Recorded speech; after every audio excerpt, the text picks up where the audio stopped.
உலகெங்கும் வாழும் அன்பான தமிழ் உள்ளங்களுக்கு அநேக கோடி வணக்கங்கள். நல்ல நேரம் நிகழ்ச்சியூடாக நல்லதே நினைப்போம், நல்லதே நடக்கும், நலமாயிருப்போம். இன்றைய தினம் 29ஆம் தேதி 10ஆம் மாதம் 2025 புதவாசரம் என்று சொல்லக்கூடிய புதன்கிழமை. விசுவாவசு வருடம் ஐப்பசி மாதம் 12ஆம் நாள். இன்று அட்டமி திதி, உத்திராட நட்சத்திரம், அமிர்த சித்த யோகம், கோஷ்டாஷ்டமி. இன்றைய தினம் ராகு காலம் 12 மணி முதல் 1:30 மணி வரை. இன்றைய தினம் யமகண்டம் 7:30 மணி முதல் 9 மணி வரை. இன்றைய தினம் நல்ல நேரம் 4:30 மணி முதல் 6 மணி வரை. இன்றைய தினம் குளிகன் நேரம் 10:30 மணி முதல் 12 மணி வரை. இன்றைய தினம் சூலம் வடக்கு, பரிகாரம் பால். திருவாதிரை புனர்பூச நட்சத்திரக்காரர்களுக்கு சந்திராஷ்டம தினம். திருவாதிரை புனர்பூச நட்சத்திரக்காரர்களுக்கு சந்திராஷ்டம தினம். இன்று வளர்பிறை நாள். என்ன நேர்களே, வாருங்கள் இனி இன்றைய தினத்திற்குண்டான ராசி பலன்களை பார்க்கலாம். மேஷம் பக்தி, ரிஷபம் பரிசு, மிதுனம் பயம், கடகம் பகை, சிம்மம் பக்தி, கன்னி பாராட்டு, துலாம் விருப்பம், விருச்சிகம் ஓய்வு, தனுசு வரவு, மகரம் தடங்கல், கும்பம் வெற்றி, மீனம் இன்சொல். ஆன்மீக தகவல் பகுதியில் தொடர்ந்து உங்களை சந்தித்து வருவதில் மட்டற்ற மகிழ்ச்சி அடைகின்றேன். ஒவ்வொரு நாளும் ஒவ்வொரு புதிய அற்புதமான ஆன்மீக தகவல்களை உங்களோட பகிர்ந்து கொண்டு இருக்கிறோம். அந்த வகையில் இன்றைய தினமும் சில நல்ல விஷயங்களை உங்களோட பகிர்ந்து கொள்ளலாம் என்று காத்திருக்கிறேன்.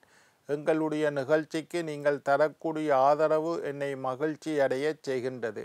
எங்களுடைய நிகழ்ச்சி சம்பந்தமாக ஏதாவது சந்தேகங்கள் இருப்பின், ஆன்மீகம், ஜோதிடம், வாஸ்து சம்பந்தமாக ஏதாவது கேள்விகள் இருப்பின், சக்தி டிவி நல்ல நேரம் நிகழ்ச்சி தயாரிப்பாளர் கீழ்கண்ட முகவரிக்கு கடிதம் மூலம் என்னை தொடர்பு கொண்டால் தொடர்ந்து வரக்கூடிய நிகழ்ச்சியில் உங்களுடைய சந்தேகங்களுக்கு நான் பதில் அளிக்க காத்திருக்கின்றேன். இன்றைக்கு என்னத்தை பற்றி பார்க்க போகிறோம்னா, ஜோதிட ரீதியான ஒரு தகவல். பித்ரு தோஷம். பித்ரு தோஷம் என்றால் என்ன? பித்ரு தோஷம் எப்படி வருது? பித்ரு தோஷத்தில் என்ன பாதிப்பு ஏற்படும்? பித்ரு தோஷத்துக்குண்டான பரிகாரம் என்ன என்பதை பற்றியெல்லாம் இன்றைக்கு பார்க்க போகிறேன். இதை பற்றி நான் முதலும் சொல்லியிருக்கிறேன். நிறைய பேர் கேட்டிருக்கீங்கள், பித்ரு தோஷத்தை பற்றி சொல்லுங்க ஐயாண்டு. அதனால் மீண்டும் இந்த பித்ரு தோஷத்தை பற்றி மேலதிக சில விவரங்களை தாளத்துக்கு வாய்ப்பு. பித்ரு தோஷங்கள் இருந்தால் என்ன செய்யும்? வாழ்க்கையில் எப்போதும் தரித்திரம் நிறைந்திருக்கும். சில பேர் சொல்லுவினோம், என்ன செஞ்சாலும் சரி வரதில்லையா. நான் ஒரு கடை போட்டேன், சரி வரல. ஒரு கடையில் போய் வேலைக்கு நின்றேன், சரி வரல. நான் ஒரு வியாபாரம் செஞ்சேன், சரி வரல. இந்த வியாபாரம் சரியில்லாண்டு இன்னொரு வியாபாரம் செய்தேன், சரி வரல. நான் சில பிஸ்னஸுகள் செய்து பார்த்தேன், ஒத்து வரல. எனக்கு ஒரே தரித்திரமாக இருக்கின்றது.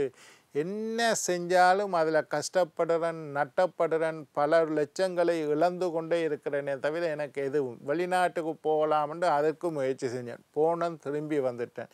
ஏதாவது படிக்கலாம்னு முயற்சி செஞ்சேன், சரி வரல. இந்த மாதிரி வாழ்க்கையில் நிறைந்த தரித்திரத்தோடு சிலர்கள் இருப்பார்கள்.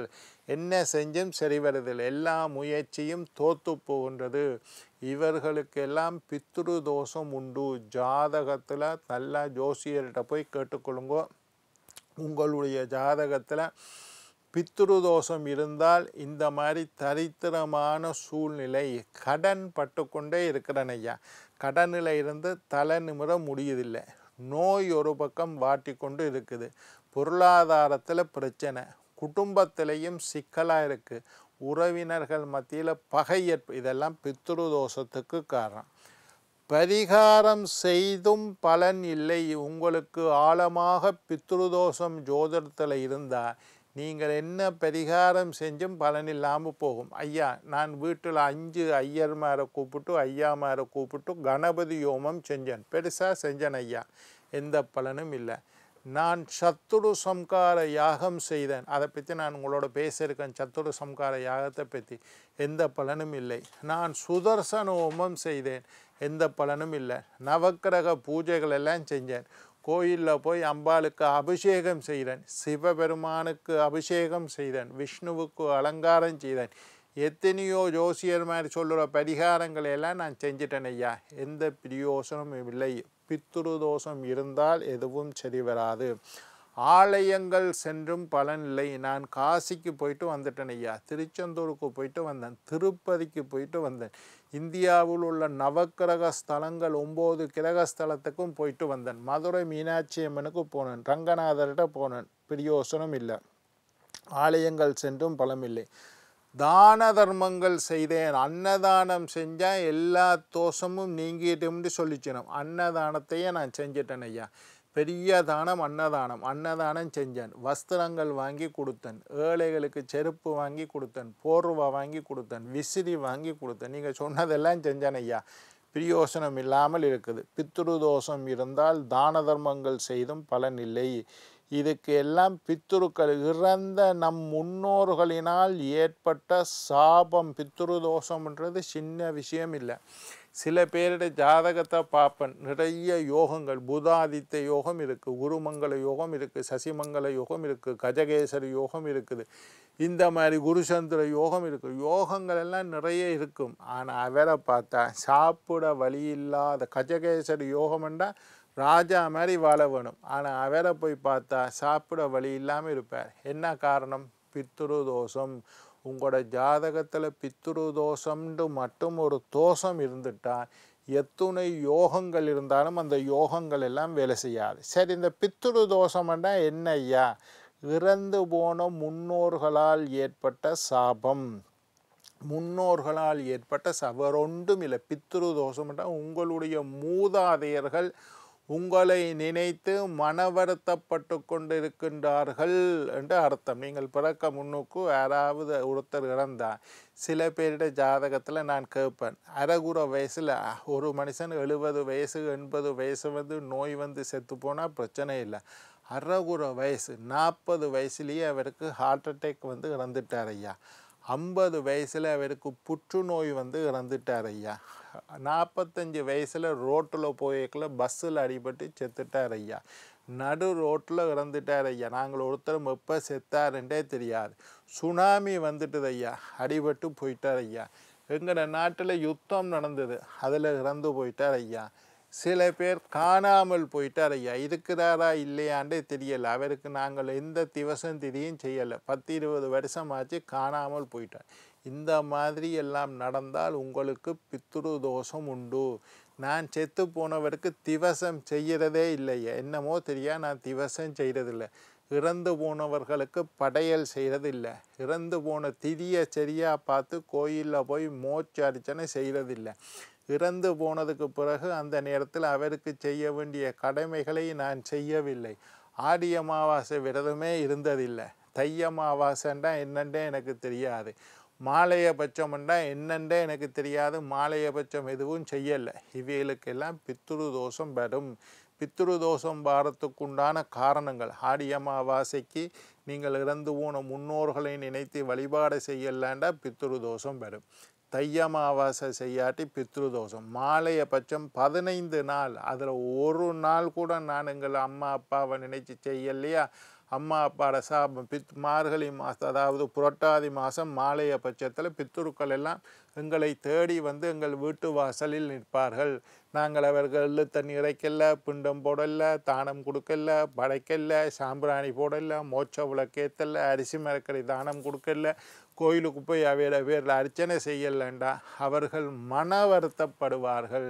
பித்ருக்கள் எல்லாம் நாசமாக போன்று உங்களுக்கு சாபம் போட வேண்டிய அவசியம் இல்லை. பித்ருக்கள் மன வருத்தப்பட்டாலே உங்களுக்கு பித்ரு தோஷம் ஏற்பட்டுவிடும். உங்களுடைய சந்ததிகள் நன்றாக இருக்க மாட்டார்கள். சந்ததிகளுக்கு சாபம் ஏற்படும். அதே மாதிரி அதனால் பித்ரு தோஷம் இப்படித்தான் வருது. சரி, என்ன செய்ய வேணும் ஐயா? பித்ருக்களை மகிழ்ச்சிப்படுத்தினாலே பித்ரு தோஷத்தில் இருந்து உங்களுக்கு விடுதலை கிடைக்கும். முதல்ல இறந்து போனவன், நான் சில நேரம் வீடுகளுக்கு பூஜைகளுக்கு போவேன். கணபதி ஹோமம், லட்சுமி ஹோமம், சுதர்சன ஹோமம், நவக்கிரக சாந்தி, சத்துரு சம்கார யோகமம், மிருத்யுஞ்சய ஹோமம், இந்த மாதிரி யாகங்கள் செய்ய வீட்டுக்கு போயக்குள்ள கிரகதோஷ பரிகாரங்கள் செய்யக்குள்ள இந்த பூஜைகள் ஒரு பூஜையாக செஞ்சுட்டு வருவேன். செஞ்சோன்னே இறந்து போனவர்களுக்கு பித்ரு பூஜை செய்கிறதுக்கு அவையோட படத்தை கொண்டு வாங்கோ. இறந்து போன ஆக்களோட படம் இருந்தால் 2 துளசியை வச்சு இந்த பூஜை செய்த பலனெல்லாம் கிடைக்கணும்னு பித்ருக்களை கும்பிடுங்கோன்னு சொல்லுவேன். இல்லை ஐயா, இறந்தவர்களோட படம் வீட்டில் இல்லை, எங்களோட அப்பாவும் அம்மாவும் இறந்துட்டோம், அவையோட படம் இல்லை. ஏன் இல்லை? யாரோ சொல்லிச்சினும் இறந்து போன ஆக்களோட படத்தை வீட்டில் வைக்கக்கூடாதுன்று இப்படி சொல்லக்கூடிய சில பேர்களை கூட நான் பார்த்துருக்கேன். இந்த வீடு எனக்கு அப்பா தந்த வீடு, அவர் கஷ்டப்பட்டு கட்டிய வீடு, அவர்கிட்ட வீட்டில் நான் இருக்கிறேன். இந்த வீட்டில் உள்ள பொருட்கள் எல்லாம் அவர் வாங்கி வச்சது. என்ன டாக்டருக்கு படிப்பிச்சிருக்கார், அப்பா தான் கஷ்டப்பட்டு படிப்பிச்சார், அதெல்லாம் சரி. ஆனால் அவரோட படம் வீட்டில் இல்லை. ஏனென்றால் இறந்து போனாக்களோட படம் வீட்டில் அப்படி இல்லை. இறந்தவர்களுடைய படத்தை வீட்டில் வையுங்கன்னு நான் அவைகளுக்கு சொல்லுவேன்.